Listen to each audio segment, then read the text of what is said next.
canal, e aí eu passo para vocês. Então, no máximo até segunda-feira, né, todos os vídeos estarão disponíveis. Então, a nossa aula de hoje, nós vamos falar sobre sonho.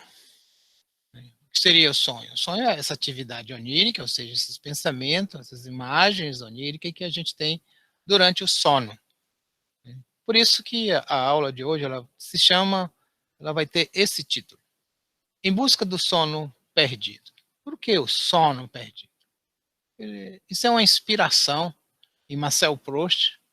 Marcel Proust, né, que viveu no século passado, né, um francês. Ele escreve, né, um conjunto de obras, né, que ele chama-se, né, em busca, né, do tempo perdido. Esses textos, né, em busca do tempo perdido, do Marcel Proust, são como se fosse em busca de recordação, em busca de memória. Então, quem tem interesse, inclusive, em entender a memória e ver o viés da literatura, deve-se ler, né, Marcel Proust, principalmente essa coletânea de livros que fazem esse conjunto chamado Em Busca do Tempo Perdido. E o sono e o sonho tem muito disso, né? Ou seja, ele representa a nossa memória. Durante o sono, a gente reverbera os circuitos neurais, esses circuitos que foram ativados nos dias anteriores, e que esse processo de reverberação consolida as nossas memórias, como nós já discutimos isso em aulas anteriores. Mas também, né, o sono, em busca do sono perdido, porque o sono ele é um tesouro. Né? Quando eu falo que o sono é um tesouro, né, a questão é que é algo misterioso, é algo que tem valor, né, e que a gente anda atrás. E principalmente nessa aula de hoje, essa aula sobre sonhos. Então, vamos falar sobre o sonho numa questão, numa perspectiva histórica. No início do século passado, em 1900, Freud publica esse livro bastante interessante, que se chama A Interpretação do Sono. Isso aqui é uma edição, né, da comemoração dos 100 anos. Em 2000 foi publicado, né, isso aqui é uma tradução, né, tradução do original do alemão, e o Freud viveu até o 39, mas em 1900 ele publica esse livro. Até antes, né, de publicar este livro, né, o Freud, que era formado em medicina, especializado em neurologia, ele ficou muito impressionado, né, com os distúrbios mentais, né, e falando dos distúrbios mentais, né, o que era que estava por trás dos distúrbios mentais. E como eu poder entender esses distúrbios mentais, e também não só o entendimento dos distúrbios mentais, como eu poderia tratar. No primeiro momento, né,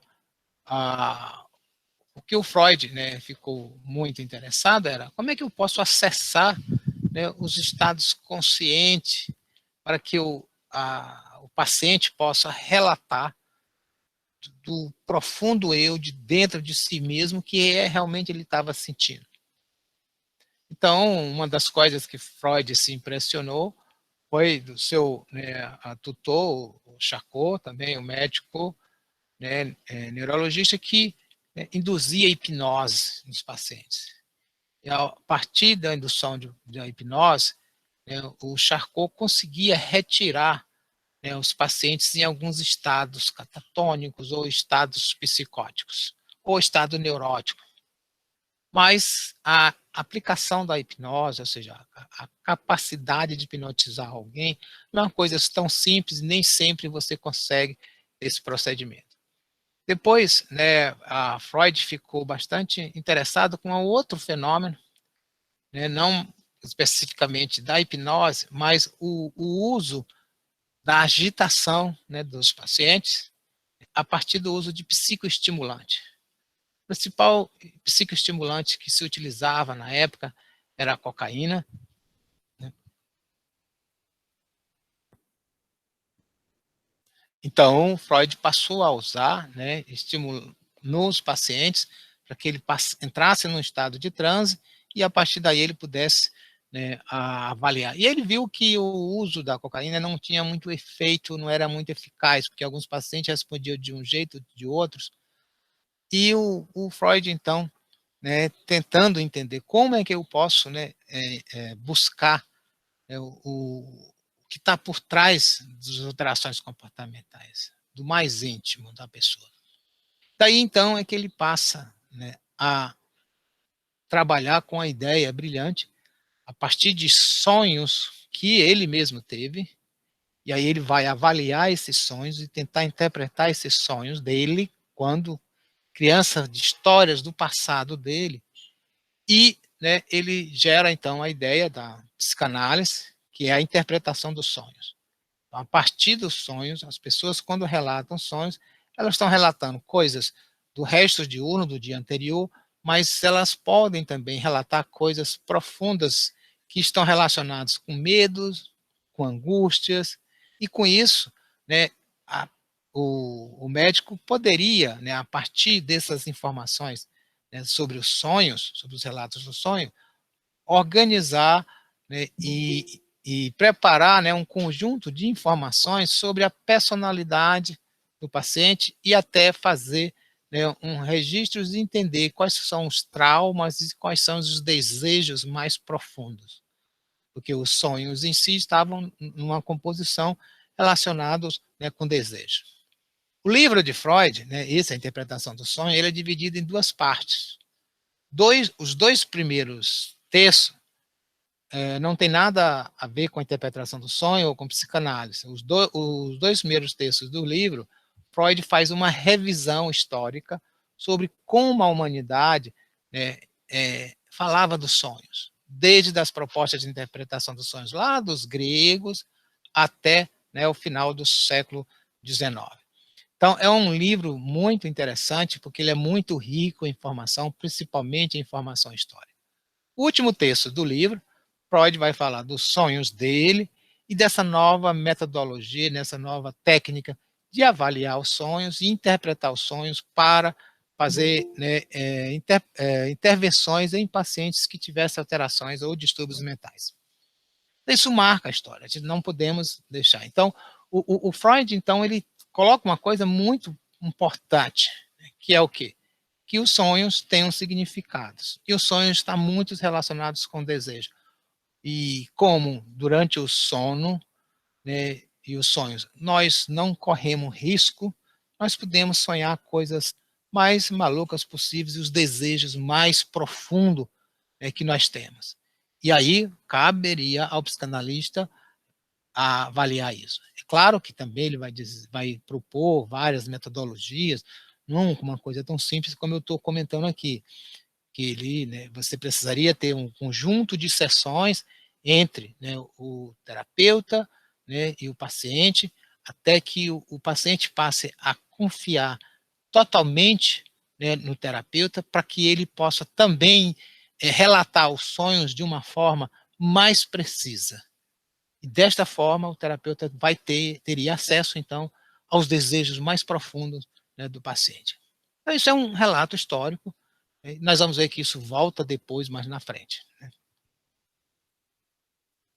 Da interpretação dos sonhos, nós podemos dar um pulo, né, 20 anos depois, com os trabalhos, né, do Konstantin von Econom, que nós já comentamos. O que foi que o Konstantin von Econom propôs? Né?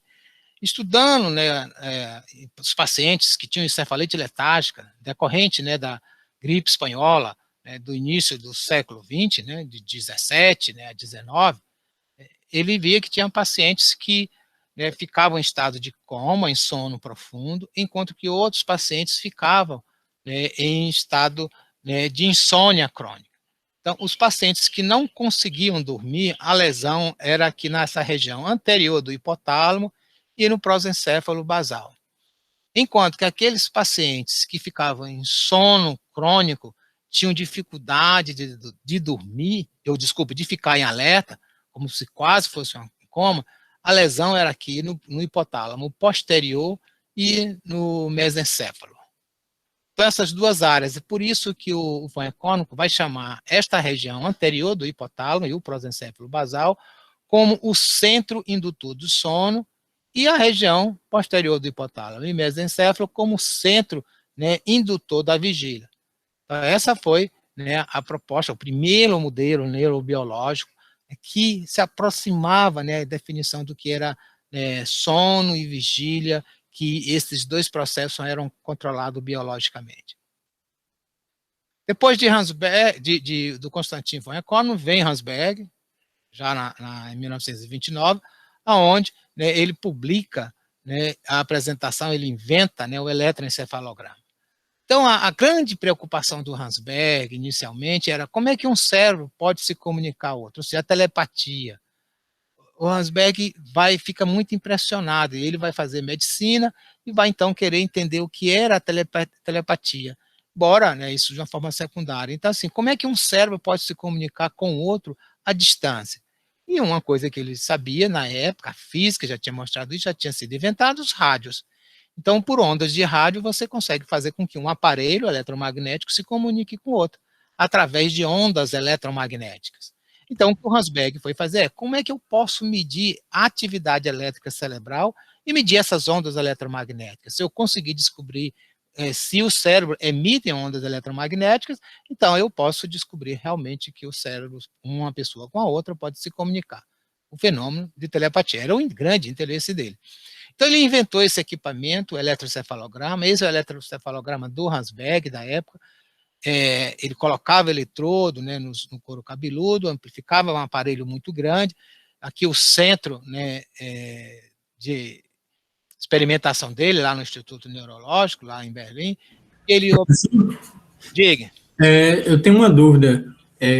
O Freud, nos trabalhos dele, ele chegou ainda a usar um eletroencefalograma depois que foi criado ali no final da vida dele ou não? Não, usou não. Certo, obrigado, professor. O Freud se dedica só à psicanálise, só à questão mesmo da interpretação, né, dos sonhos. Então, o Hansberg, né, na verdade, se quer a publicação dele, né, do trabalho de 1929, para ser utilizado, ele precisava desligar todos os equipamentos do instituto, né, para não ter interferência. Então, basicamente, o que ele colocava era um eletrodo, né, aqui. Esse eletrodo você amplificava o sinal e você detectava a atividade elétrica aqui do córtex. E o Hansberg registrou isso aqui. Então, esse registro aqui, ele tem... Aqui é um registro físico, né, constante do marcador de tempo, de 10 Hz. Aqui é o eletrocardiograma e aqui é o eletroencefalograma. Vocês verem que toda vez que tem aqui esse pico no eletrocardiograma, também tem o mesmo pico que corresponde aqui na atividade elétrica. Então, se vocês olharem essa atividade aqui, ó, essa aqui, o indivíduo está com olhos fechados, ela é muito próxima, né, em termos de frequência, dessa registro aqui. Então, ele disse, então, que quando eu fecho o olho, eu tenho um padrão de atividade elétrica próximo de 10 Hz, e o Hansberg chamou isso de ritmo alfa. Quando ele pedia para o indivíduo fechar os olhos, está aqui, ó, o indivíduo com o olho aberto, com 10 Hz, fechou o olho, a amplitude cai e aumenta a frequência. E aí ele veio chamar isso aqui de ritmo beta, do alfabeto grego. Então, o que se sabia na época, até aqui o Hansberg, que basicamente, quando eu estou atento, com os olhos abertos, recebendo estímulo sensorial, eu tenho uma alta atividade dessincronizada aqui no córtex. Quando eu fecho os olhos, eu tenho um padrão alfa próximo de 10 Hz, né, então uma frequência mais lenta. E era isso, então, isso aqui ficou relacionado na época com a vigília, e isso aqui com o repouso e o sono. Posteriormente, a gente teve a descoberta da formação reticular nos anos 40, anos 50, né, por esses dois pesquisadores, o italiano, né, Murizi, né, e esse americano, o Maurício Magum. O Murizi vai estudar, passar um ano aqui no laboratório do Maurício Magum nos Estados Unidos, e o que eles estavam querendo estudar era o controle motor. Então, a gente sabe que, né, o cerebelo ele é uma estrutura que regula, né, de uma forma fina a atividade motora. Então, do cerebelo sai, né, os axônios dos núcleos cerebrais profundos, né, pelo pedúnculo cerebelar, né, superior. Então, o que ele queria era colocar eletrodos ali próximo daqueles axônios Isso aí ali pelo pedúnculo cerebral superior, para estimular aqueles axônios e isso gerar alterações motoras. Então, foi isso que eles fizeram, né? Então, ele estudando este processo, né? Isso aqui é o registro do trabalho deles, né? Lá de 40. Então, isso aqui é o animal, isso aqui eles estavam trabalhando com gato, então o animal está anestesiado e tem atividade elétrica aqui, ó. Esse aqui é a área sensório-motora esquerda e aqui embaixo é a área sensório-motora direita. Então, aqui é quando marca o início da estimulação. Então, eles estimulavam lá no tronco cerebral e eles viam que essa atividade lenta que tinha antes, no córtex sensório-motor, ela se tornava muito pequena, assim, de amplitude, desincronizada. Como, né? Então, isso aqui explicava, né, que eu estou estimulando uma atividade, né, que vem da área motora. Mas só que essa mudança de padrão não ocorria só na área motora, mas ocorria em outras áreas. Então, aqui eu tenho uma área mais, né, central, aqui uma área mais parietal, né, mesmo áreas frontais ou áreas occipitais também, quando você estimulava, tinha essa alteração. Então, esse fenômeno não parecia ser exclusivamente um fenômeno motor, parecia ser que eu, estimulando lá naquela região do tronco cerebral, eu promovia uma atividade cortical generalizada. E, então, o que eles fizeram foi demonstrar que essa atividade, né, desincronizada, ela dependia também da amplitude do meu estímulo. Então, isso aqui é um estímulo de 1,5 volts por 300 milissegundos. Aqui é uma outra amplitude maior, 3,5 volts por 300 segundos. Então, veja, aqui, né, ela durou, né, ela parou, né, quando eu parei a estimulação, a atividade lenta voltou. Mas aqui, quando eu parei a estimulação, olha, a atividade lenta continuou por muito tempo. Então, sugerindo de que esse efeito não era um efeito direto do estímulo elétrico em si, não era a eletricidade que estava indo daqui da região e ativava o córtex. Porque em algumas, se eu aumentasse muito, eu ativava tanto que essa demorava a ficar aqui desincronizada. E, novamente, desincronizando tanto a área, né, sensório-motora como outras áreas do córtex cerebral.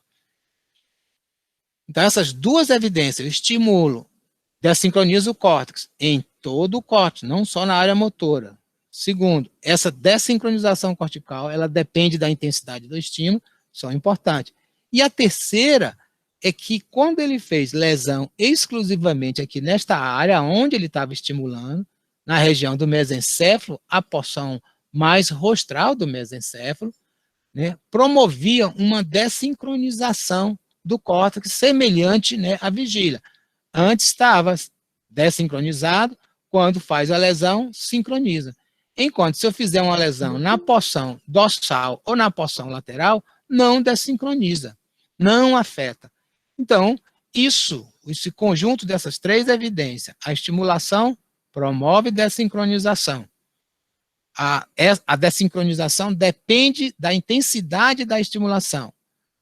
E quando você faz uma lesão, se promove sincronização, fica claro, né, a explicação do efeito, né, de que essa região lá do mesencéfalo, eu tenho um conjunto de neurônios aqui que promove a ativação cortical. Então, por isso eles chamaram essa área de sistema ativador reticular, porque aqui a gente chamava formação reticular ascendente, que é o SARA. Então, esse sistema, então, ele ficou conhecido como sistema indutor da vigília. Isso ficou por muito tempo. Logo em seguida, já nos anos 50, não trabalhando, né, com animais, mas trabalhando com humanos, esse grupo de pesquisadores descobre, né, o sono REM. Em especial, esse aqui, o Acerinsky, que trabalhava, né, com o Kleitman, né, na Universidade de Chicago. Também aqui o Demet teve também algumas contribuições, né, nesses trabalhos. Então, o Acerinsky, né, ele queria estudar, né, o sono, e na época, né, para o ser humano, né, se falava que eu tenho dois tipos de condição, um estado de vigília enquanto nós estamos de vigília, nós estamos constantemente movimentando os olhos. Por que nós estamos movimentando os olhos? Porque os olhos, nós dirigimos o olhar para, né, o lugar que nós queremos ter atenção. Então, se eu fizer qualquer estímulo, né, eu mudo, né, o meu olhar. Então, eu estou sempre com os olhos em movimento. E estar sempre com os olhos em movimento implica, né, eu estar atento. Enquanto eu estou dormindo, eu não tenho um movimento dos olhos. Meus olhos ficam parados porque eu não estou atento, eu não tenho um estímulo sensorial. Então, era isso que sabia. Então, o Asserinsky queria, então, estudar isso, tentar fazer esse registro, né, e padronizar a vigília com o movimento dos olhos e o sono sem movimento dos olhos.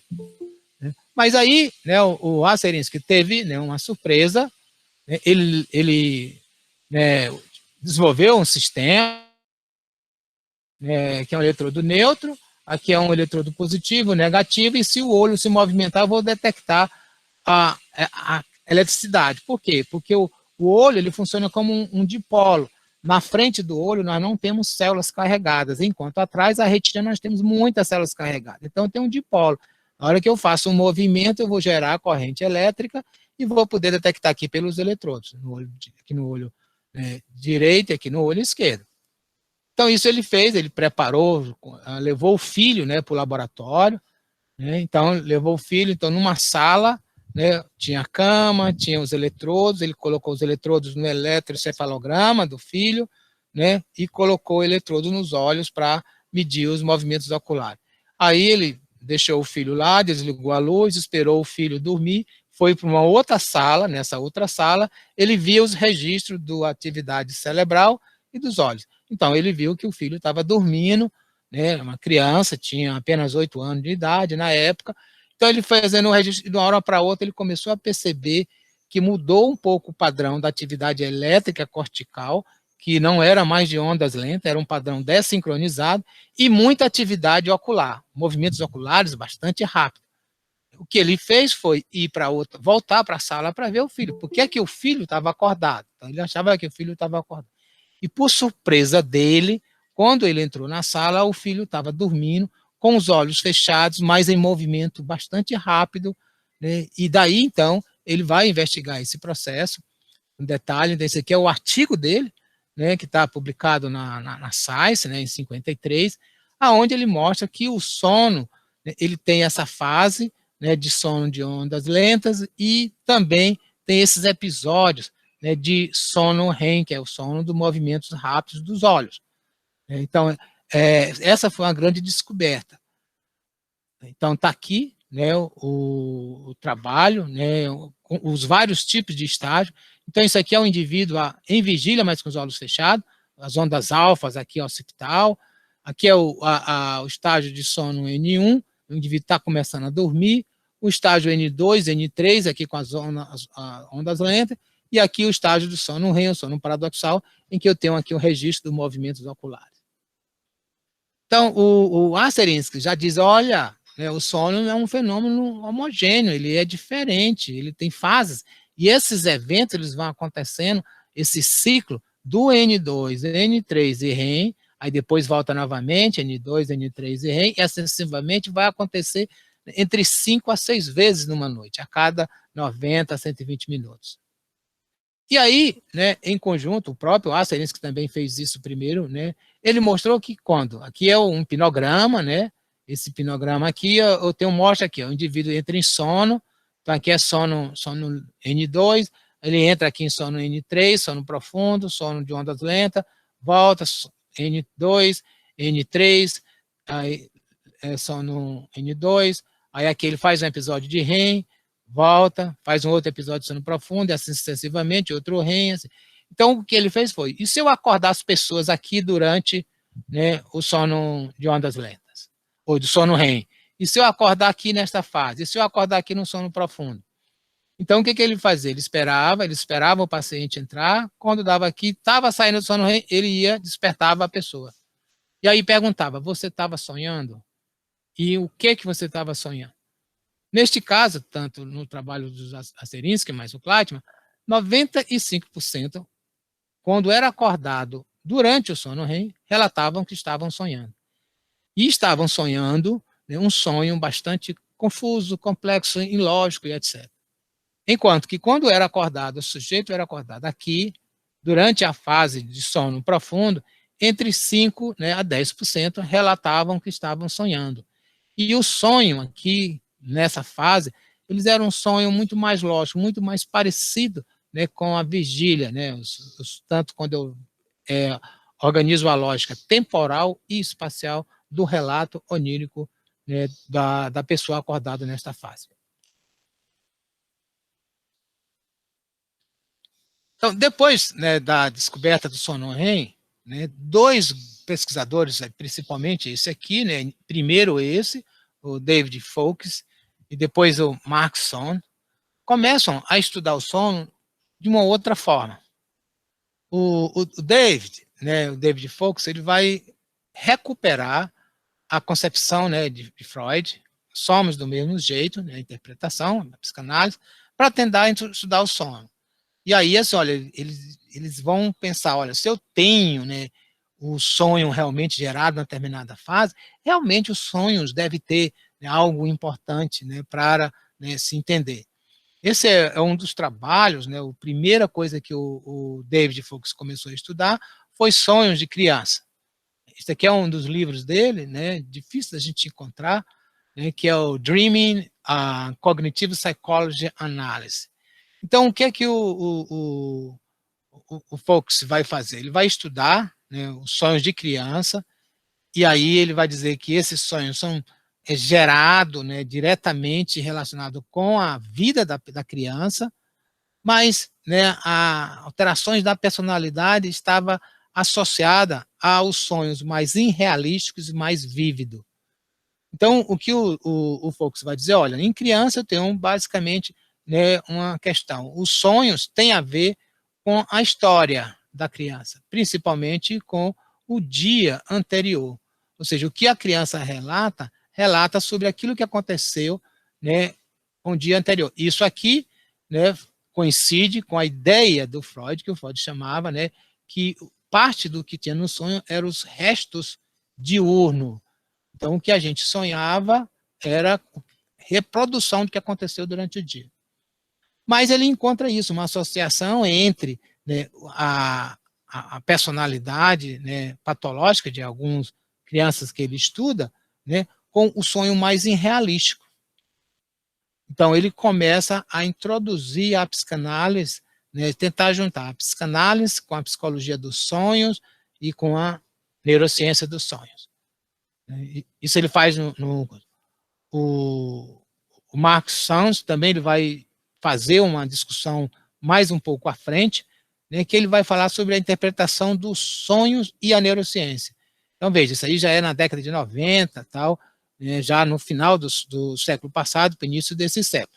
Recentemente, agora, né, não faz um mês, ele publicou esse livro, né, The Ride of the Spring, né, uma jornada, né, através, né, da consciência, de que ele, inclusive, vai discutir muito a questão dos sonhos.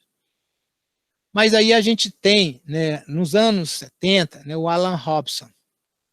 Então, o que o Alan Robson vai produzir é algo bastante interessante, nós já vimos, né, ele vai, né, identificar os neurônios chamados neurônio REM-on e neurônios REM-off. Então, para o Robson, os sonhos só ocorreriam durante a fase REM. Então, aqui eu tenho uma fase que eu tenho, né, sonhos, e aqui eu não tenho sonhos. E o que ele vai dizer é que esses neurônios aqui, para, né, o Robson, esses neurônios estão localizados lá no tronco cerebral. Então, quem dessincroniza, né, o córtex são esses neurônios. Então, para o Alan Robson e o McCarthy, ele vai dizer o seguinte, olha, isso aqui vai acontecer ao longo de várias vezes, mas essa atividade de dessincronizar o córtex durante o sono REM é algo aleatório. Isso faz parte do que ele vai dizer, que o sono ele é um fenômeno do cérebro, e os neurônios que estão aqui serão responsáveis pela dessincronização cortical. Olha, aqui eu estou num nível muito baixo de hierarquia, né, cerebral. Inclusive, os neurônios REM-on, né, eles estão localizados lá, né, na ponte, muito abaixo. E isso, então, né, para ele, não tinha nada a ver com consciência. Então, ele vai dizer que, na verdade, o que ocorre, né, é uma ativação, né, aleatória do córtex. E essa ativação aleatória do córtex, por acaso, ativa as áreas que estão relacionadas à memória e que fazem, né, os sonhos. Então, que os sonhos não tinham significado nenhum. Era puramente uma atividade onírica e aleatória. Uma coisa importante, né, e aí ele vai fazer essas divisões, né, o Hobson, né, é isso, né, que durante aqui eu tenho 4 colunas. A coluna aqui é o estado comportamental, essa aqui seria a vigília, aqui é o sono de ondas lentas e aqui é o sono REM. Então, a primeira, né, qual é a consequência cognitiva do estado da vigília? Então, na vigília, a gente está adquirindo informação. Durante o sono de ondas lentas, essas informações estariam, né, tendo um processo de interação com um mecanismo de reverberação, e durante, né, o sono REM estaria havendo uma integração das informações. Essa é a proposta do Hobson. Se adquire, né, aí interage ela e depois integra as diversas informações. Ou seja, isso aqui, basicamente, que ele está propondo, você tem informação de memórias. Né? Então, a questão da consciência. Né? Então, eu vou ter a sensação e a percepção durante a vigília. A percepção, a sensação nossa, ela é vívida, mas ela é gerada externamente, ela é gerada pelos estímulos externos.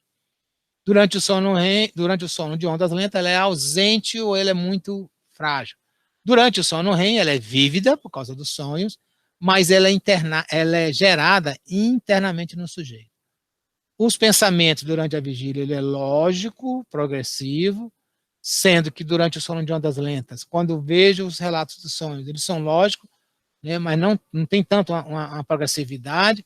Né? Durante o sono REM, os pensamentos não são lógicos, são bizarros. E os movimentos durante, né, a vigília, eles ocorrem, são voluntários. Durante, né, o sono de ondas lentas, eles são episódicos, também são involuntários. E durante o REM, eles são direcionados, mas eles estão inibidos. Você tem atonia muscular. Então, o Hobson, ele vai trabalhar com a ideia, né, e vai propor, olha, na verdade, o que os sonhos são puramente questões aleatórias, não sem nenhuma funcionalidade. Esse é um dado, uma informação que está numa revisão boa, né, do Alan Hobson, onde ele vai, né, estudar algo bastante interessante. Né? Então, veja, o que é que eu tenho aqui? Isso aqui é um diagrama do encéfalo humano. Então, imagina o seguinte, eu faço, né, a ressonância magnética funcional do indivíduo acordado e do indivíduo com o sono REM. Tá? E aí depois eu vou comparar, né, as áreas que estavam ativas durante a vigília e as áreas que estavam ativas durante o sono REM. Então é isso, né, que ele faz. Aí muita gente pergunta, bem, e é possível fazer uma ressonância enquanto o indivíduo está dormindo? Não é uma coisa tão simples, é bastante complexo. Em alguns laboratórios, se faz primeiro, você monta, né, um aparelho de ressonância todo de madeira ou de papelão, para o indivíduo aprender a dormir ali dentro daquele tubo, né, naquela maca pequena. Então, depois que o indivíduo aprende a dormir ali, ele fica um bom tempo treinando várias vezes, depois que ele aprende a dormir ali dentro, aí é que eu levo o indivíduo para tentar dormir dentro de uma ressonância normal. Né?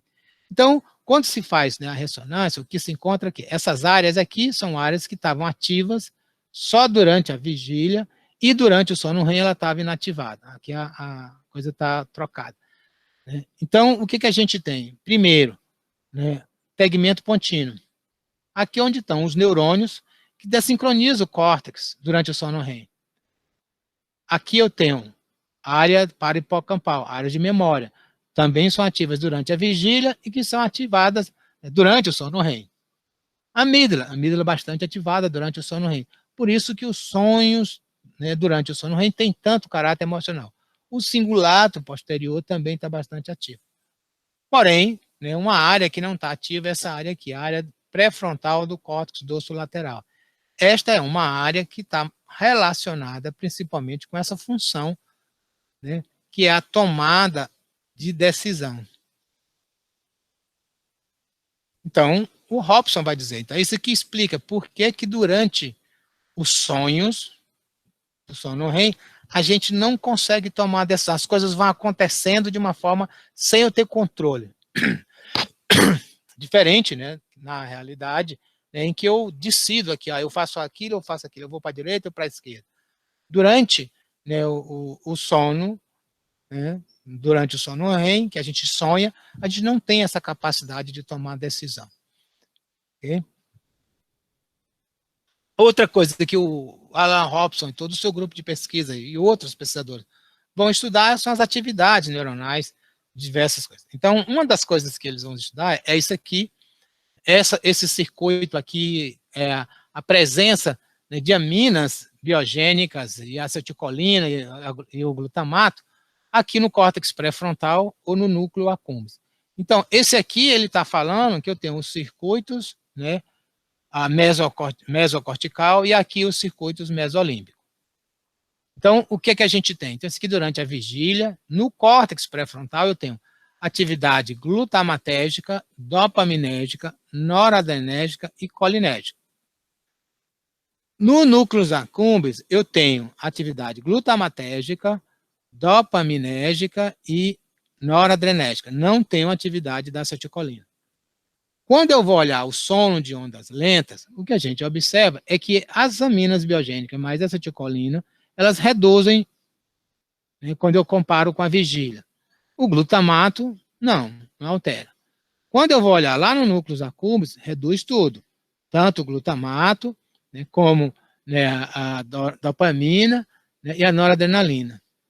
Quando eu vou olhar, né, aqui, né, durante o sono REM, eu vou ter glutamato, né, aqui no córtex, dopamina, né, noradrenalina e acetilcolina. Então, a gente percebe o glutamato não muda, a dopamina cai um pouco, a noradrenalina cai muito e, né, a acetilcolina cai pouco.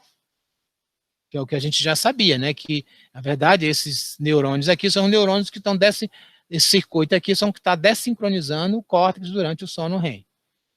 Mas quando eu vou olhar lá no núcleo accumbens, ou seja, na via, né, mesolímbica, olha, o glutamato está muito reduzido, a acetilcolina também está muito reduzida, mas a dopamina, ela está, inclusive, mais ativada, né, mais liberada, né, do que durante a vigília. Então, isso mostra que durante, né, o sono REM, você tem um aumento da atividade dopaminérgica da via, né, daquilo que nós chamamos meso, porque está vindo lá do mesencéfalo, límbico. Então, essa via mesolímbico, dopaminérgica, ela está aumentada, né, no sono REM.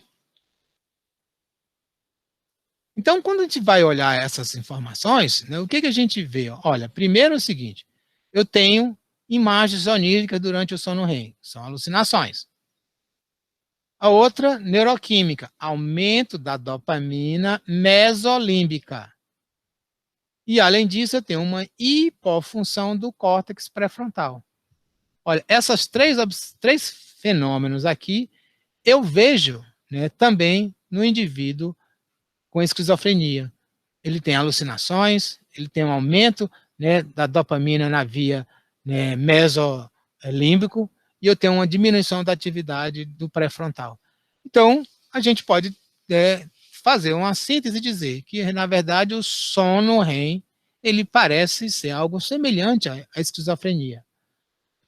Então, né, alguns autores, né, então sugerem, né, que durante o processo evolutivo, você tem as duas coisas, e há uma relação, né, em termos de expressão gênicas aqui e também na esquizofrenia. Então, por isso, né, que a gente chamou, né, aqui o Morfeu, que é o deus, né, do sono, né, o Morfeu como esquizofrênico. Ou seja, nós, como dormimos, somos esquizofrênicos. Está aqui, esse é um outro quadro, né, bastante famoso, né, dos surrealistas, né, o Morfeu ele é esquizofrênico. Mas, né, sempre tem coisas diferentes. E aí aparece essa questão dos sonhos lúcidos. E o que vem a ser esses sonhos lúcidos? Então, lembre-se que nós estávamos aqui, seguindo a linha do tempo, teve o Alan Robson, logo depois, lá nos anos 90, aparece esse sujeito, o Stephen LaBerge, e que vai propor essa ideia de sonho lúcido. Já tinha sido relato, mas o LaBerge é o primeiro, né, a estudar isso cientificamente. Então, o LaBerge, ele ainda é vivo, né?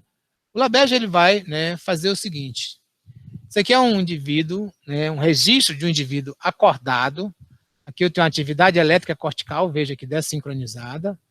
Aqui é a atividade muscular. E aqui é o movimento dos olhos. Aqui o olho direito e o olho esquerdo. Então, o que ele faz? Né, ele pede para que o indivíduo, né, mova o olho 3 vezes, pare, conte 10 segundos. Então, ele vai e mexe para a direita, para a esquerda, para a direita, para a esquerda, e conta. 1, 2, 3, 4, 5, 6, 7, 8, 9, 10. Aí mexe de novo. 1, 2, 3. Aí agora ele pede que o indivíduo não conte, mas ele estime, ele fica só pensando, parado, né, para estimar 10 segundos. Então, quando a gente estima, sempre é um pouquinho maior. Então, isso aqui é um indivíduo acordado. E aí ele orienta, né, que esse indivíduo que treinou a fazer isso, que quando ele estiver dormindo, e se ele tiver esses sonhos, que a gente chama de sonho lúcido, que é o quê? Que é você tá, né, sonhando, mas você tem consciência que aquilo é um sonho. Então, quando você está no sono REM, você tem atonia muscular. Então, o sujeito não pode falar, não pode mexer a mão, mas ele está totalmente paralisado porque ele tem atonia. Mas ele pode mexer os olhos. Então, ele utilizou essa questão do movimento dos olhos para que a pessoa, quando entrasse em sonho lúcido, avisasse para ele que ele está, né, tendo sonho lúcido. Então, o que é que ocorre? Ele faz isso, né, o paciente entra em sonho, mexe os olhos, conta os 10 segundos, mexe os olhos novamente, faz a estimativa de 10 segundos.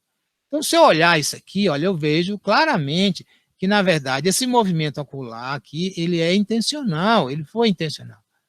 Mas olhando a atividade elétrica cortical, ele está em atonia. Então, esse paciente ele estava realmente, né, em estágio REM e teve um sonho e conseguiu me falar durante o sonho que estava tendo um sonho lúcido. Aqui é um outro registro de um sonho lúcido. Então, isso aqui o indivíduo movimentando os olhos, estimando, né, de uma forma, e ele está sonhando. Só que tem uma coisa, nesse aqui ele está em sonho, logo em seguida aqui, ó, ele está em sonho, aqui ele despertou, né? Geralmente os sonhos lúcidos são curtos, né? Aqui é um outro episódio de sonho lúcido, o indivíduo mexendo os olhos de uma forma bem bonita, tá? Então, quando a gente fala, né, que tem então os sonhos lúcidos, né, a gente então tem uma outra fase agora de se estudar.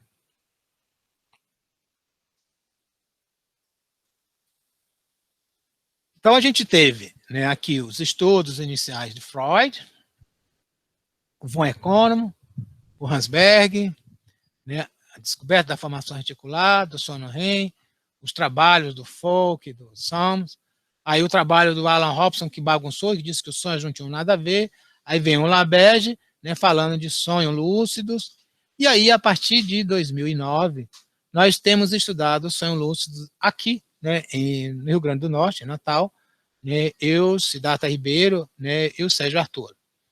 Então, uma das primeiras, né, a apresentação nossa, né, publicações nossas, foi essa, eu em conjunto com o Sérgio, publicado nessa revista, o Medical a Hipótese. Então, na verdade, a gente faz, né, uma revisão e faz algumas hipóteses sobre, né, qual é a neurobiologia do sonho lúcido e qual é a implicação, né, clínica, né, para os sonhos lúcidos. Então, a gente vai fazer então as diferenças entre as condições quando o sujeito está em psicose e quando o sujeito está em sonho lúcido. Então, o conceito, né, aqui, né, a psicose seria, né, o sonho durante a vigília e o sonho lúcido, a vigília durante os sonhos. A parte fenomenológica seria, claro que a psicose é um fenômeno patológico e os sonhos lúcidos são fenômenos fisiológicos, não é patológico. A neurobiologia, isso aqui é uma hipofontalidade generalizada, e esse aqui é uma hiperfrontalidade, né, localizada, enquanto eu tenho um sonho lúcido. Então, veja, são coisas diferentes, né, o sonho lúcido, de uma psicose. Então, por isso, né, que a gente vai dizer, né, que o Morfeu ele não é tão esquizofrênico assim. E aí a gente vai ver como é que é a atividade, né, durante o sonho lúcido, né? Globalmente, né, em todas as áreas, você tem um aumento, né, de alfa, né, você tem aqui na região parietal um aumento de beta, nas áreas frontais você tem aumento de gama, isso aqui com as publicações mostradas nossa, né, de outros autores.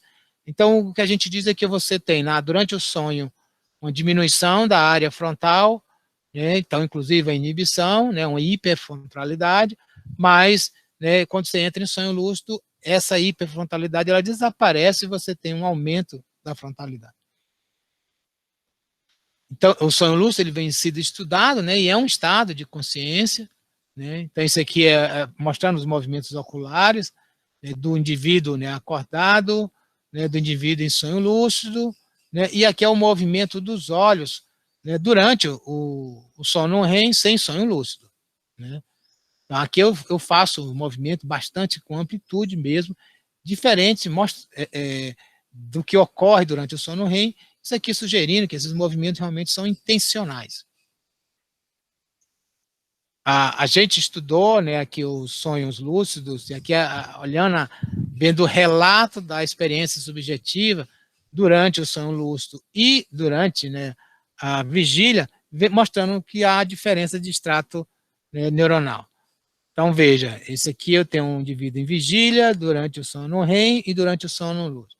Então, se eu olhar aqui, o que eu tenho aqui é a amplitude de gama, certo? Em relação à fase de teta. Uma forma de eu tentar ver, né, o fenômeno eletroencefalográfico, né? Então, o que a gente vê durante a vigília, a gente vê esse padrão aqui, né? Durante o sono REM é esse aqui, mas durante o sono REM com sonho lúcido, olha, o padrão se parece, né, mais com a vigília do que durante, né, o sono REM.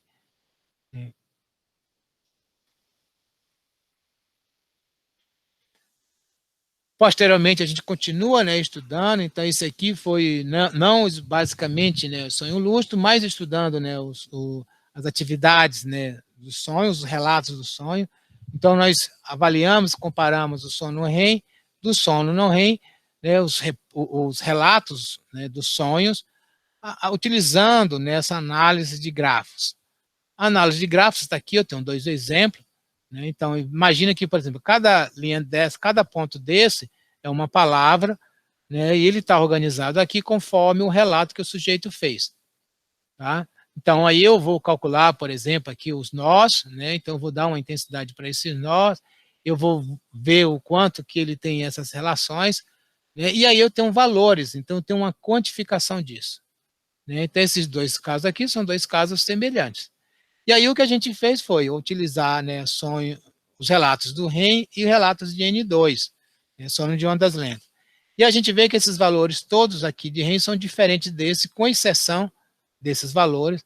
O que mostra aqui é que os relatos oníricos durante o sono REM são relatos mais complexos.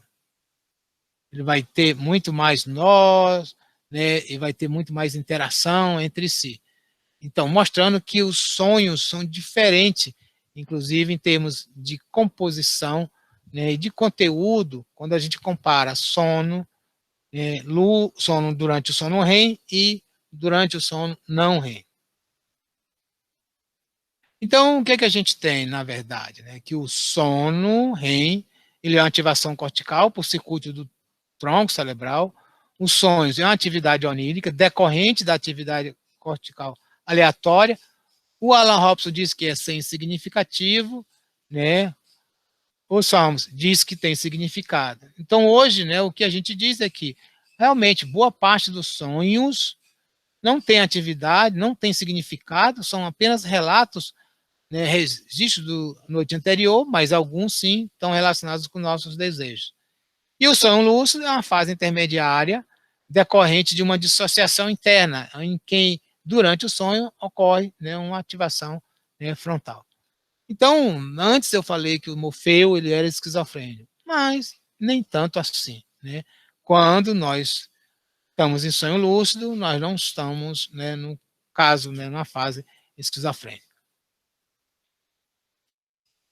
Para a gente, né, dar uma finalizada, né, no nosso trabalho, eu vou dar 2 sugestões de leitura para vocês, quem tiver interesse, né, em se dedicar a estudar mais um pouco o sonho e o sonho lúcido.